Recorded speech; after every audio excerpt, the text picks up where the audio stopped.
Stricter lockdowns of the Northern Territory's borders come into effect tonight. Matt Cunningham joins us live in Darwin. Matt, their government there is desperately trying to stop the virus from reaching the remote Indigenous communities for obvious reasons.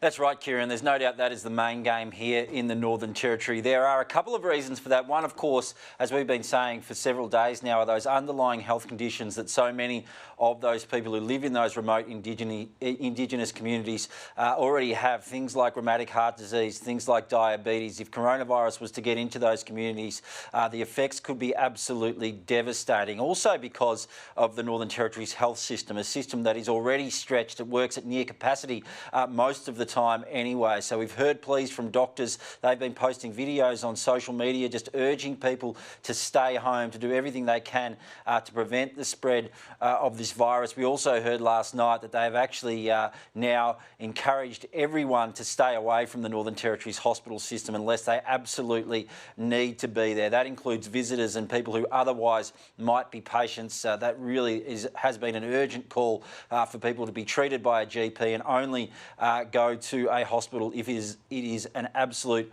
emergency. Now, as for those borders, those stricter measures will come into place from midnight tonight, Kieran, and after that occurs, anyone who's not an essential traveller will have to spend 14 days in quarantine. If they don't arrive by midnight on Friday, it will be 14 days in quarantine that they themselves will have to pay for. The Chief Minister, Michael Gunner, has made this message incredibly clear. He says he does not want people coming to the Northern Territory.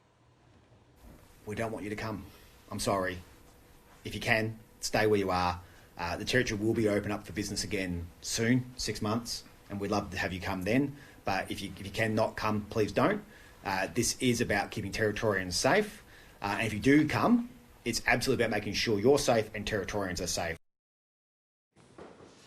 It's been interesting, Kieran, watching the Chief Minister's performance over the past couple of weeks. Many predicted that he was heading for an electoral defeat later this year, although he's been widely praised for the way he has actually handled this coronavirus crisis. That said, I'm not sure how an election can happen here in August. We've already seen the borders shut down. We've heard those remote communities are shut down and that they probably will be shut down for 6 months. So I'm not sure how you could send representatives from the Electoral Commission out to those communities in the middle of that. August 22 is when the election was supposed to be here, but I would say that the odds would have to be now that election is going to be postponed. Absolutely, a question mark over that one. I think over Queensland as well, which is in late October. So a couple of elections where it could be impacted by this virus. Matt, thank you.